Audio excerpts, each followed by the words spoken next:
Here comes the most exciting motorsports event in America, the Great American Race.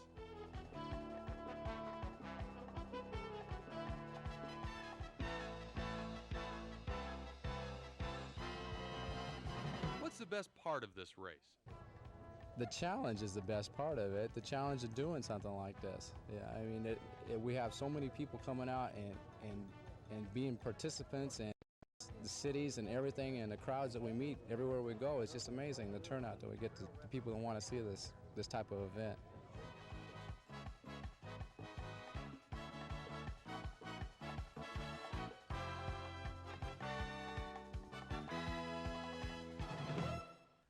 The challenge he's talking about is driving 50 to 85-year-old vehicles through sun-baked deserts, mountains, and rain. It's the world's richest old car race, offering a cash purse of $250,000. And depending on where you're sitting, an incredible challenge. The adventure of a lifetime, a madcap motorized circus, the world's longest parade, and it is surely the greatest thing that ever happened to old cars. Coming from all over the United States and Canada, 84 classics and antiques, all 1936 or older, gathered at the magnificent new Sheraton Premier Hotel in North Hollywood, California, to become a part of the 1984 Great American Race. The antiques are resurrected from junkyards and found in garages, museums, even restaurants. These cars don't belong in a museum. They don't belong on posters. They don't belong anywhere except on the road, getting bugs between your teeth, etc. Because that's what they're made for. They are not objects of art. They're objects of power and performance, and that's it.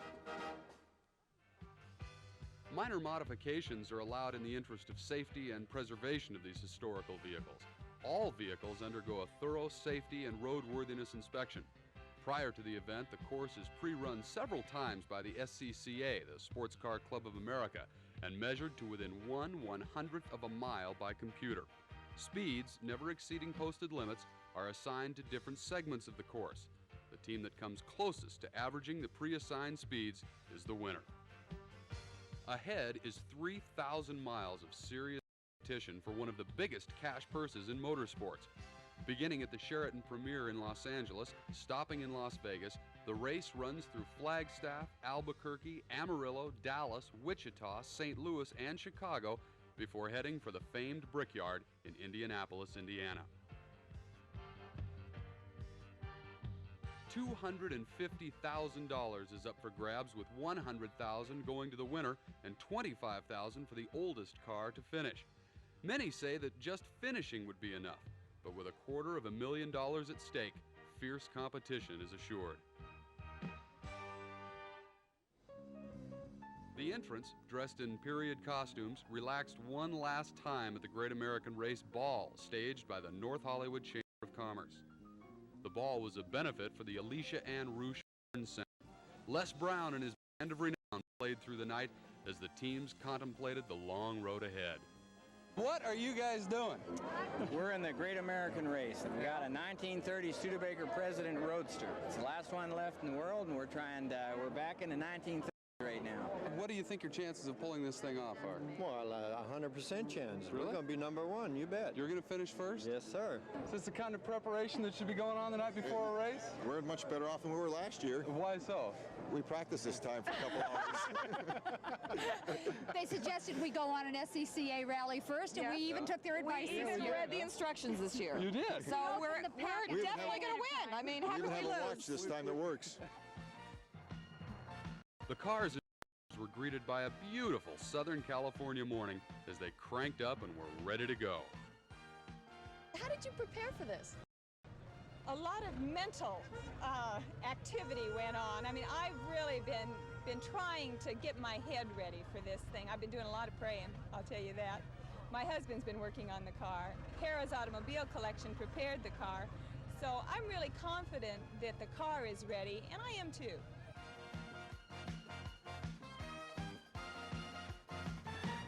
As you can see, these cars are cranked up and ready to go on the Great American Race, a 9-day, 3,000-mile trek through 10 states.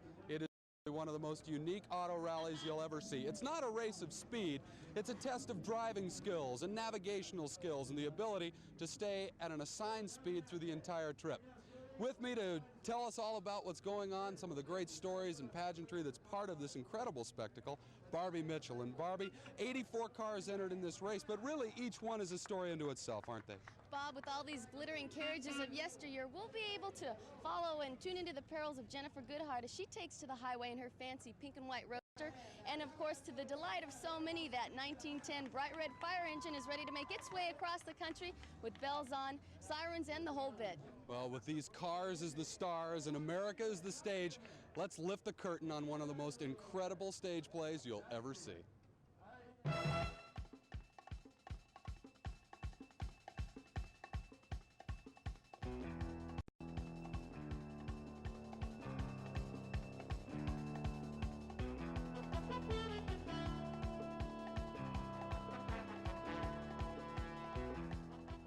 The driver-navigator teams are started on the clock at 1-minute intervals and attempt to average the predetermined speeds. Depending upon a competitor's starting time, race officials know exactly where each vehicle should be at any time during the race. The cars depart the starting gate and set out for their first obstacle, the heavy freeway traffic of Los Angeles. Beyond that lie the Mojave Desert and the 18-mile Baker Grade into Las Vegas, a trip that proved to be almost too much for some of the entrants. Maybe 15 miles back, we broke an oil line, and this car originally had a makeshift oil pump on a spin-off from the flywheel, and we added an external pump to it that provided pressure, and so we had external oil lines on it. One of those lines broke, so we just closed it off and reverted back to the original oiling system on it, which obviously was not adequate enough, and it melted a bearing out on us. And the only way to get it on the road, we either sit here or we put something in it, so we're going to put a piece of leather in there, and if it works, it'll be makeshift at best, but it'll get us there. We're hoping we don't lose more than one day. If we just lose this day, we'll still be in the race and we'll still finish. How many flat tires have you had in one day? Started out and we're going great. All of a sudden, one tire completely exploded. Blew off. There's the wheel it was on. This rim you're looking at went flying across the road off into the center divider somewhere, and we went trying to get the car stopped at 50 miles an hour. We finally got it stopped. Put on another tire, 2 spares, the side mounts. We got here about 4 miles out of Barstow and then had another flat. So since Barstow, we've had 2 flats and 1 completely exploded tire. And he's back in the race. James Chaffee, the driver of the 1930 Cadillac V16, can now include expert tire repair on his resume. These guys do it all. The 1906 Mitchell, driven by Jennifer Goodhart, the heroine of the highways, struggled up the Baker Grade, yet finished the day gallantly. Tom Lester and his extraordinary 1909 Mercedes won $25,000 in 1983 for the oldest car to finish, and he's again proving that he's up to the challenge ahead. And we've reached the bright lights of Las Vegas with few mishaps. However, a very serious problem arose for Bob Larrabee and his 1933 Packard. We had developed a leak in the gas line, and around that particular line we had insulation packed to keep it from vapor locking. That insulation soaked up the gas and then it acted like a bomb and just exploded and didn't give us any warning. And so we were very fortunate it didn't burn all the way to the ground.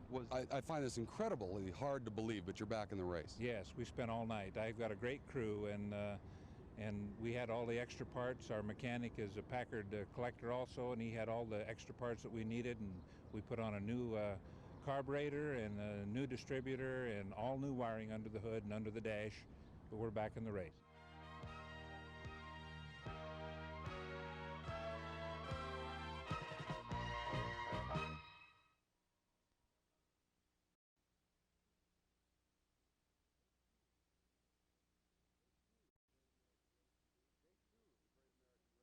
Day 2 of the Great American Race begins with the participants facing perhaps their toughest challenge of the route, crossing Hoover Dam into Arizona, where they will have to face those arid deserts and very mountainous terrain working up into Flagstaff.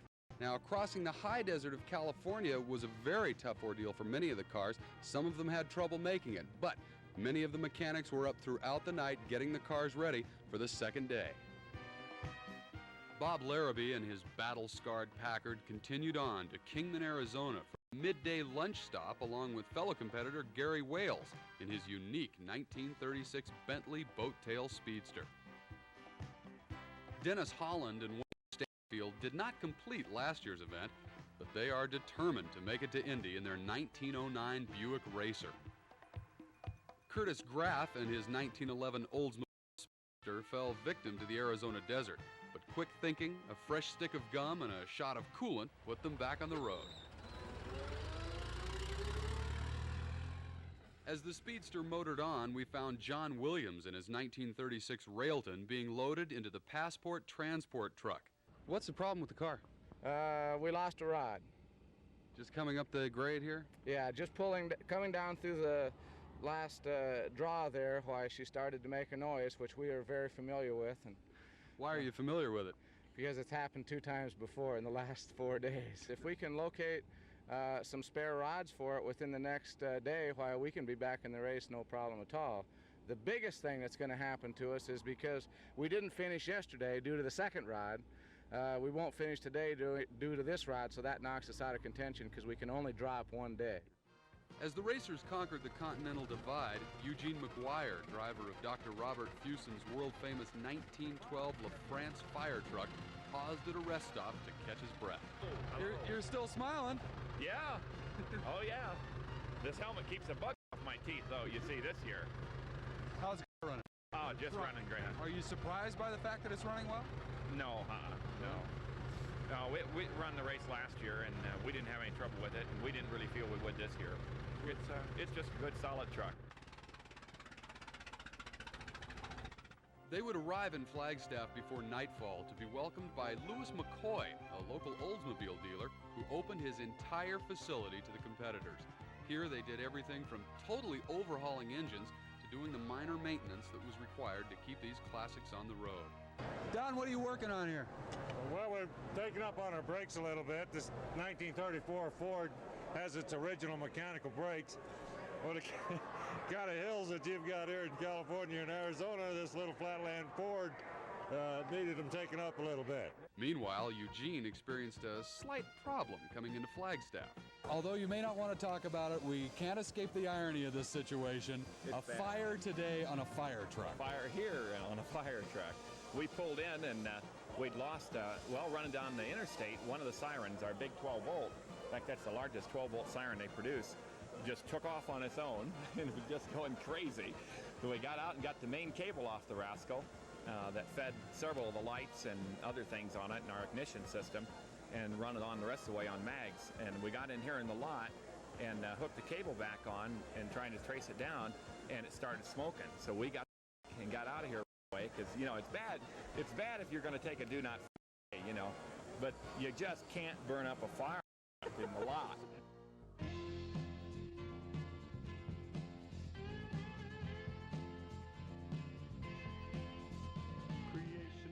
The Great American Race is a unique event. It appeals to young and old, men and women. People from all walks of life come out to admire history on parade. Old-timers relive the past, while school teachers bring out their classes to admire and learn about these antique cars. The 1984 Great American Race is only 2 days old, and it has already captured the imaginations of everyone. The year is gone, we finally got it made. To win or lose, the feeling's here to stay. Come alive, come alive. The Great American Race, you come alive. Come alive, come alive. The Great American Race, you come alive. The cars left Flagstaff en route to lunch, hosted by the local Chamber of Commerce of Gallup, New Mexico. Their specialty, Navajo tacos. Gary Wales in his 1936 Bentley led the rally by an incredible margin of just 2 seconds over great race veteran Dave Hetzel. The drivers and navigators had a glimpse of the Navajo and culture as the city of Gallup turned out to greet this array of polished chrome and steel.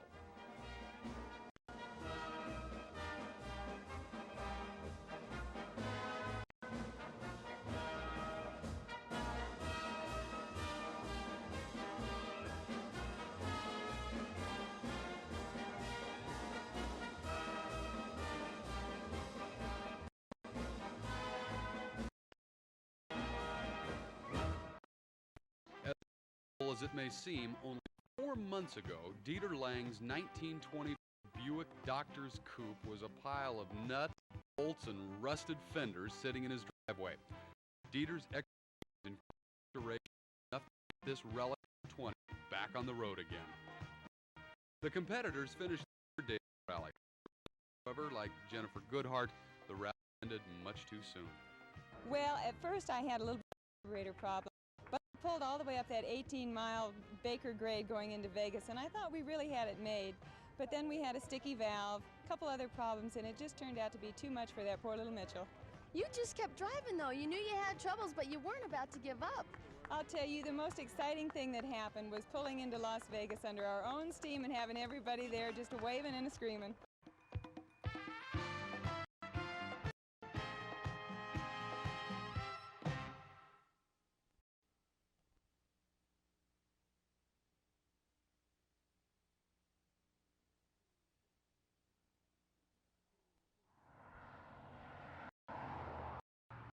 We've mentioned to you that this race is not just a race of pure speed, it's also a race of navigational skills. There are several switchbacks throughout the course. Sometimes you'll be going one way, then finding yourself going another. As a matter of fact, sometimes you don't know if you're coming or going. The desert, the Continental Divide, and the long miles. The early arrival in Grand at the luxurious Classic Hotel in Albuquerque, New Mexico, brought sighs of relief to competitors and some of the cars. The Great American Race has developed a seat-of-the-pants competition that could have been in the post-war years. The navigator's job is to keep the driver on course with split-second accuracy. He's limited to pen and paper, mechanical watches, and a vehicle speedometer. To further enhance the spirit of the event, the vehicle odometer is covered and no sophisticated rally equipment is allowed. This has created an equitable competition for the expert and novice alike. Wayne, you guys are leading after 3 days of this extravaganza. Are you surprised at that? It came as kind of a shock to us. We keep thinking that we've blown this leg or that leg, and it comes up that other people have too. Our biggest score so far on any one checkpoint is a 41. Normally we're running 5 and under. Now that's 5 seconds off what they expect you to do? Yeah. How do you do that? Well, I count fence posts, white stripes, beer cans, mile markers, anything I can that seems to have a semblance of order.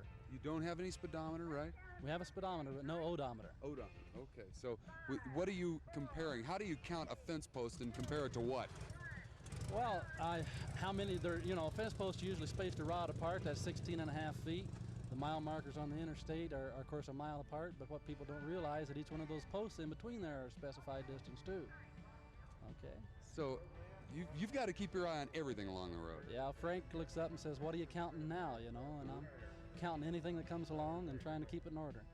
Well, we try to be on time at the checkpoints. It took us a few days to figure out exactly what speeds we've had to go the speeds that assign us. Every car's speedometer is a little different, so when they tell us to go 50, we need to go about 47.25 indicated in our speedometer. It took us a couple of days to get that straightened out, but I think we've got that now. We know that as the day gets hotter, our tires expand, and we have to slow down our indicated speeds a little bit to go the assigned speeds, and then in the afternoon when the day cools down, we increase our speeds a little bit, so we're aware of things like that.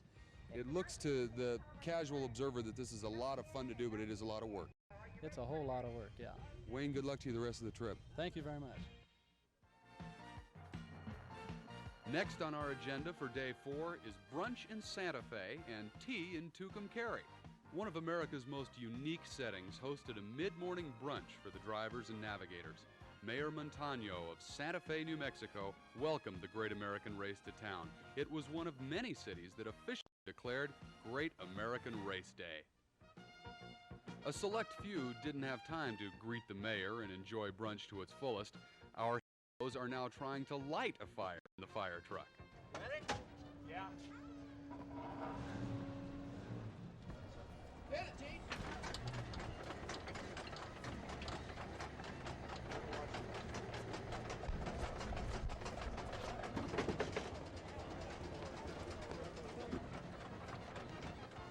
It's not that Santa Fe folks aren't friendly and don't want to help, but the rules do not allow outside assistance on the course. The LaFrance pumper weighs over 3 tons, and it's up to the crew to get it trucking.